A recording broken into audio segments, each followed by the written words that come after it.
Deus Todo-Poderoso, tenha compaixão de nós, perdoe os nossos pecados e nos conduza à vida eterna.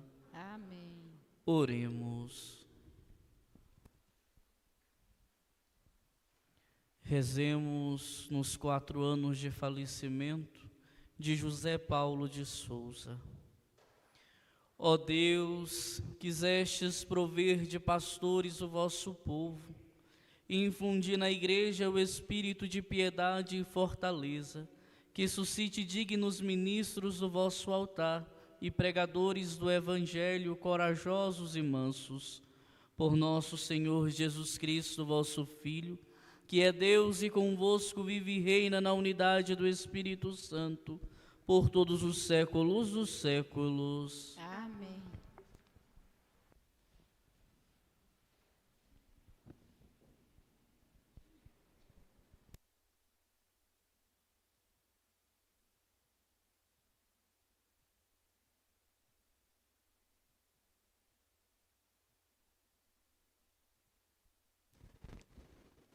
Leitura da profecia de Amós. Naqueles dias, Amazias, sacerdote de Betel, mandou dizer a Jeroboão, rei de Israel: Amós conspira contra ti, dentro da própria casa de Israel. O país não consegue evitar que se espalhe todas as suas palavras. Ele anda dizendo: Jeroboão morrerá pela espada, Israel será deportado de sua pátria como escravo.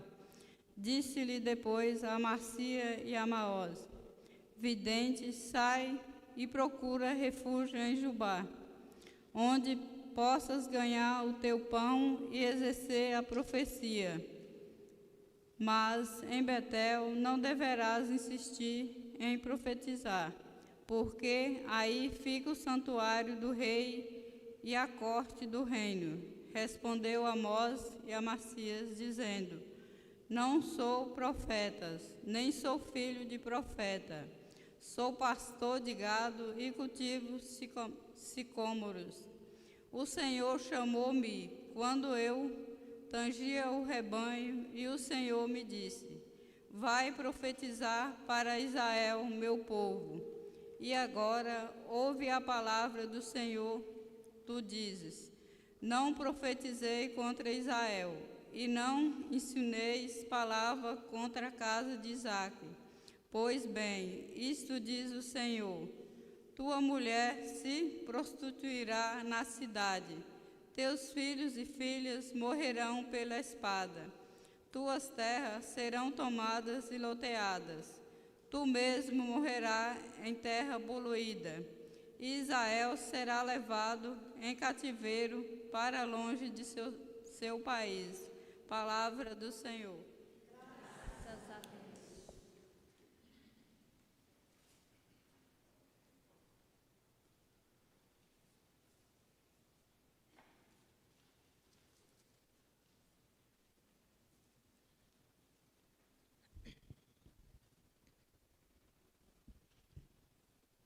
Os julgamentos do Senhor são corretos e justos igualmente. Os julgamentos do Senhor são corretos e justos igualmente. A lei do Senhor Deus é perfeita, conforto para a alma. O testemunho do Senhor é fiel, sabedoria dos humildes. Os julgamentos do Senhor são corretos e justos igualmente. Os preceitos do Senhor são precisos, alegria ao coração. O mandamento do Senhor é brilhante, para os olhos é uma luz. Os julgamentos do Senhor são corretos e justos igualmente. É puro o temor do Senhor, imutável para sempre. Os julgamentos do Senhor são corretos e justos igualmente. Os julgamentos do Senhor são corretos e justos igualmente. Mas desejável do que o ouro são eles, do que o ouro refinado. Suas palavras são mais doces que o mel que sai dos favos. Os julgamentos do Senhor são corretos e justos igualmente.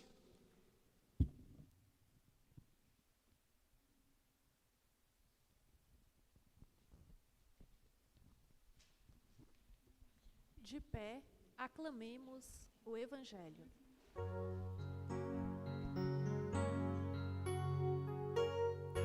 Aleluia, aleluia, como o Pai me amou, assim também eu vos amei. Aleluia, aleluia, como eu estou no Pai, permanecei em mim.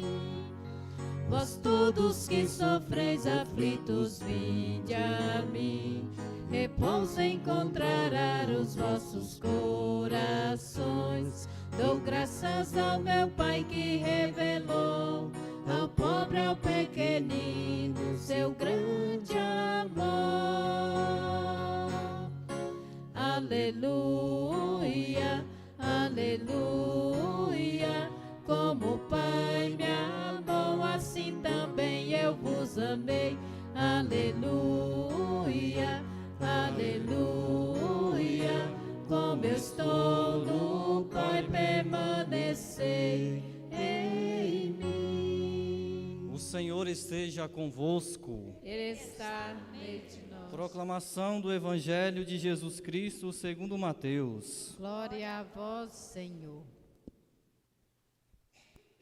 Naquele tempo, entrando em um barco, Jesus atravessou para a outra margem do lago e foi para a sua cidade. Apresentaram-lhe então um paralítico deitado numa cama. Vendo a fé que eles tinham, Jesus disse ao paralítico: coragem, filho, os teus pecados estão perdoados. Então alguns mestres da lei pensaram: este homem está blasfemando. Mas Jesus, conhecendo os pensamentos deles, disse: por que tendes esses maus pensamentos em vossos corações? O que é mais fácil dizer: os teus pecados estão perdoados, ou dizer: levanta-te e anda? Pois bem, para que saibais que o Filho do Homem tem na terra poder para perdoar pecados, disse então ao paralítico: levanta-te, pega a tua cama e vai para a tua casa. O paralítico então se levantou e foi para a sua casa. Vendo isso, a multidão ficou com medo e glorificou a Deus por ter dado tal poder aos homens. Palavra da salvação.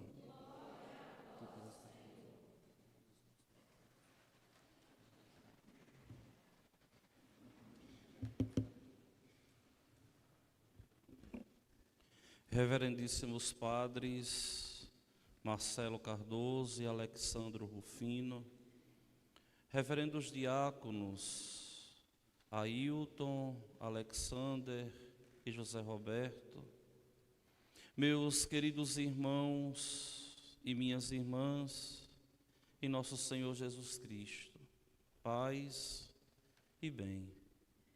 Hoje nós continuamos a rezar pelas vocações desse segundo dia do Tríduo, em preparação à ordenação presbiteral de 2 diáconos filhos aqui de nossa paróquia. E nos é pertinente, olhando a condição do homem, compreender que o homem é chamado por Deus a uma vocação. E toda vocação é um chamado de Deus. Só que existe muitas vezes uma confusão entre vocação e vocabilidade. Vocabilidade é uma aptidão natural dada por Deus. Vocação é algo específico, um chamado próprio de Deus. Hoje, aqui, nós rezamos pelas vocações e, de um modo particular, pela vocação presbiteral dos 2 diáconos que logo serão ordenados sacerdotes. Mas, afinal de contas, o que é o sacerdote? Primeiro, o sacerdote é um sinal, um sacramento da presença de Cristo em nosso meio. Mas não só simplesmente um sinal da presença de Cristo, mas um sinal especialíssimo. Por quê? Porque todo batizado é sinal de Cristo, mas o sacerdote é um sinal especialíssimo. Por quê? Porque ele é conferido a atuar na pessoa de Cristo, cabeça. O sacerdote é outro Cristo. O sacerdote é aquele que a gente pode dizer, para se bem entender, é aquele que encarna a figura de Cristo. Observem que tudo o que Cristo fez, o sacerdote faz, por mandato dele, por mandato de Cristo. Observem que tudo aquilo que Cristo passou, o sacerdote também passa. Desde o seu sim ao chamado do Pai, até a morte, até a entrega total, por amor ao Pai. O sacerdote não é ninguém mais do que um filho especialíssimo que assume a condição do Filho de Deus em meio ao mundo. Todo sacerdote é sacerdote em Cristo. Todo sacerdote é um dispensador dos mistérios que Cristo dispensou. E aqui é importante a gente compreender que o sacerdote, ele é chamado a fazer na sua vida o que Cristo fez. Transformar a sua vida em um sacrifício perene de louvor a Deus. Se vocês pegam a 3ª edição do Missal Romano, essa que nós estamos celebrando, na oração de exortação, no chamado para o povo associar ao sacrifício no ofertório, a primeira opção a primeira opção da oração ali, do chamado, vai dizer assim: orai, irmãos e irmãs, para que o meu e o vosso sacrifício seja aceito por Deus Pai Todo-Poderoso. Essa primeira opção, ela voltou agora, na 3ª edição do Missal. Mas sempre foi assim que a Igreja de Cristo rezou. Por quê? Porque o sacrifício do povo de Deus, por incrível que pareça, é diferente do sacrifício do sacerdote. O sacrifício do povo de Deus é parcial. O sacrifício do sacerdote é total. É uma entrega total, sem reserva nenhuma para si. Tanto é verdade que a teologia do sacramento da ordem nos vai dizer que o sacerdote é sacerdote para os outros. Vejam que nenhum sacramento que o sacerdote oferta ao povo ele pode ofertar para si, com exceção do próprio sacrifício, onde ele é associado a Cristo na cruz. O padre não se batiza, o padre não perdoa os seus pecados, o bispo não se crisma, porque é sacerdote. O bispo, o padre, não dá unção dos enfermos nele mesmo. Tudo isso ele oferta para o povo, mas para ele mesmo, o que ele oferta é o sacrifício da sua própria vida, que se realiza no altar. Por isso, orai, irmãos e irmãs, para que o meu sacrifício da minha vida toda e o vosso sacrifício parcial, que vocês trazem aqui no pensamento, na doação, possa acontecer neste altar.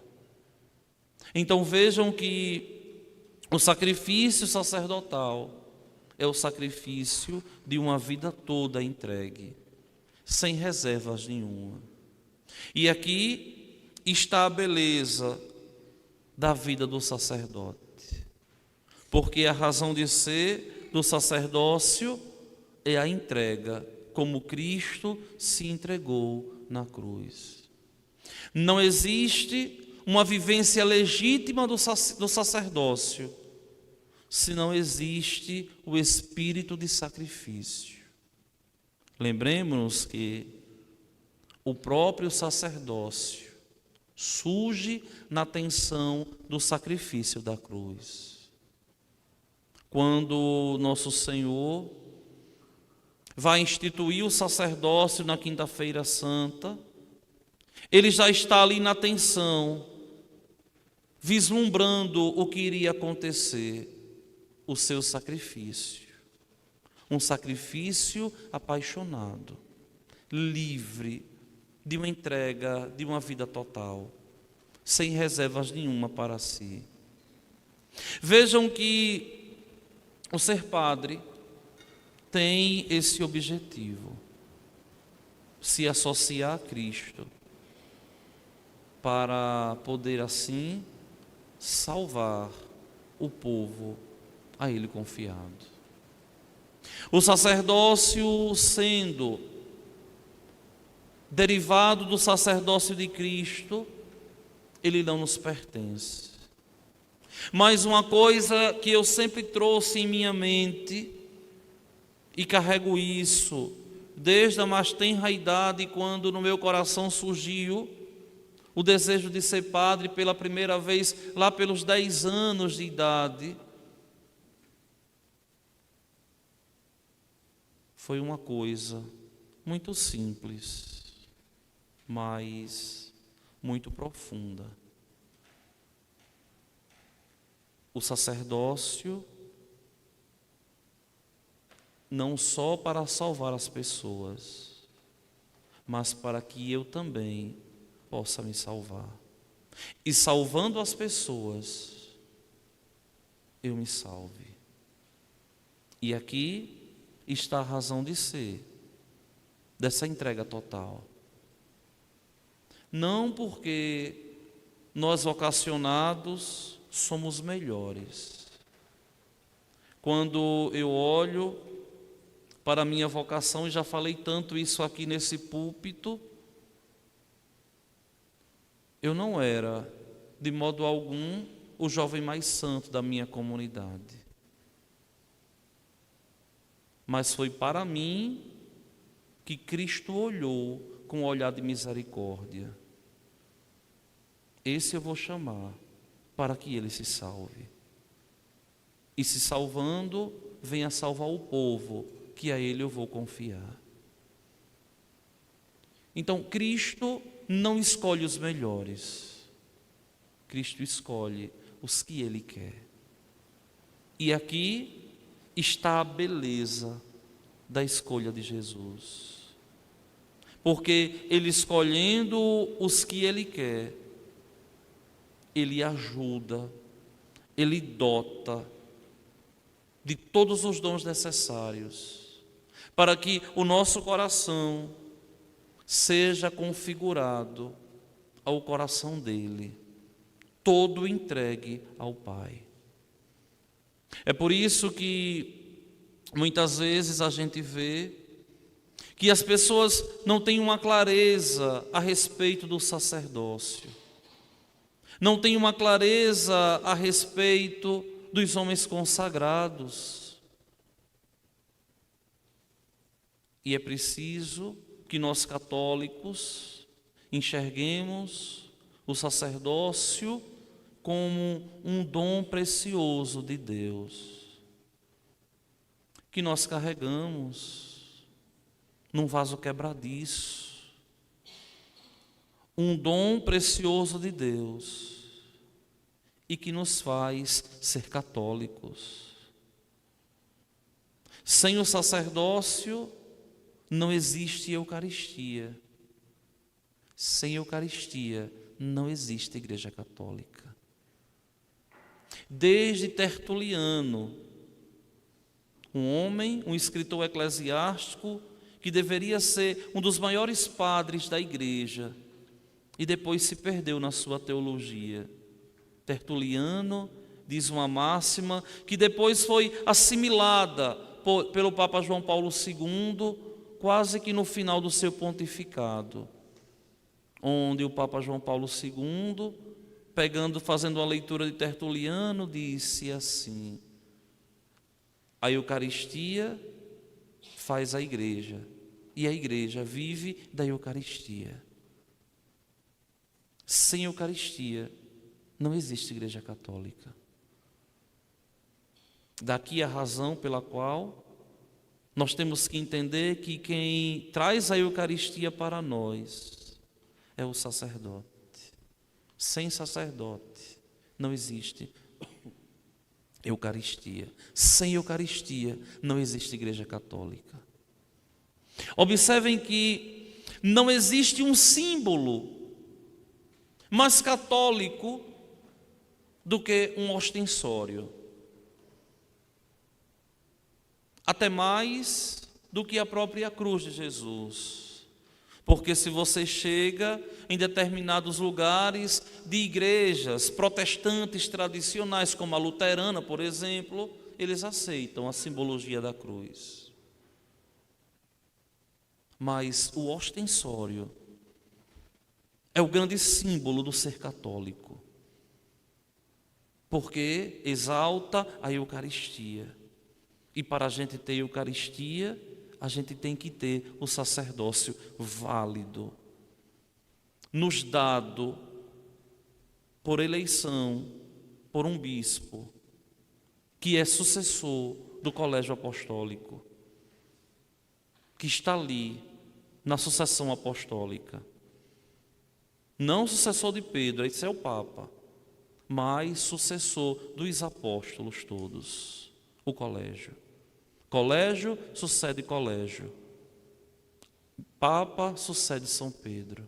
Então vejam que a grande importância do sacerdócio, no primeiro momento, é a Eucaristia. Fazei isto em memória de mim. E quando nós nos reunimos, nós todos, o sacerdote, que em nome da comunidade oferta a Deus o sacrifício, ele faz em memória de Cristo, e a comunidade celebra também em memória de Cristo. De Cristo que nos amou tanto que por nós se entregou. É esse sacerdote que tem o poder em meio ao mundo de perdoar os pecados, em nome da Igreja. O poder de perdoar os pecados foi dado aos sacerdotes, em nome da Igreja. Tanto que, na fórmula oficial da absolvição, nós dizemos: e pelo ministério da Igreja, eu te absolvo dos teus pecados. Pelo ministério da Igreja, ela que tem esse poder e nos dá. Vejam que tudo está interligado. E é interessante porque a igreja, em sua grande sabedoria,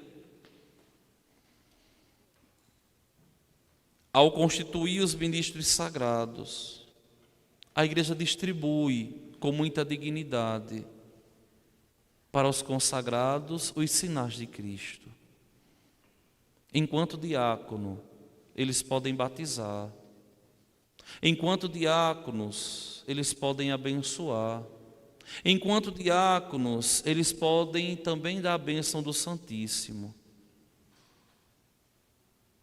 Sacramentalmente, até aqui.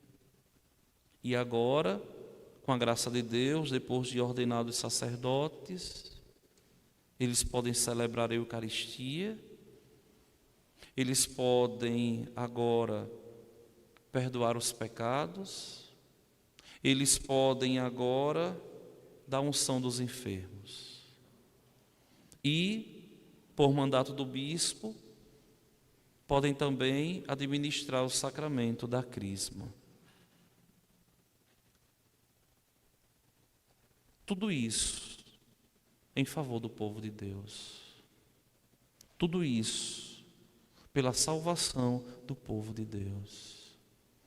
E não existe outra razão de ser sacerdote senão se salvar e salvar o povo de Deus.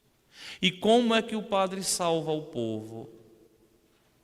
Quando o padre, sendo fiel à igreja, faz aquilo que a igreja quer fazer. Confessa o povo, celebra a Santa Missa, batiza, perdoa os pecados, assiste os matrimônios, dá a bênção das famílias e dispensa todos os sacramentos, todos os dons que o Senhor, o bom Deus, confiou à igreja. E vejam que um católico deveria zelar do ser igreja, deveria zelar dos seus ministros sagrados, deveria rezar pelos seus padres, porque não existe uma classe no povo de Deus que é mais tentada do que a classe dos consagrados no sacramento da ordem. Não existe.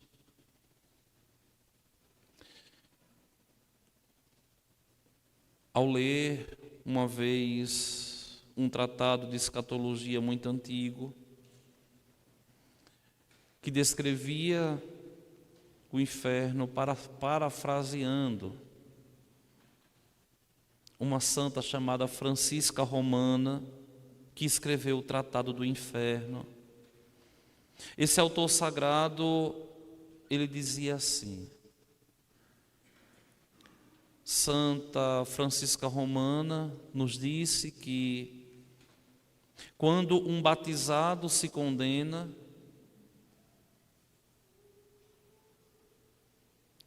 o diabo ali se sente cada vez mais ofendido, porque ali mesmo no inferno tem um sinal de Cristo.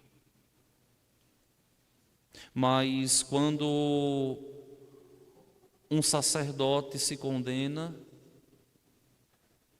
o diabo tem um ódio que nunca passa. Por quê? Porque ali, apesar de condenado, tem um sinal especialíssimo de Cristo. Olha que coisa. Ele se sente afrontado.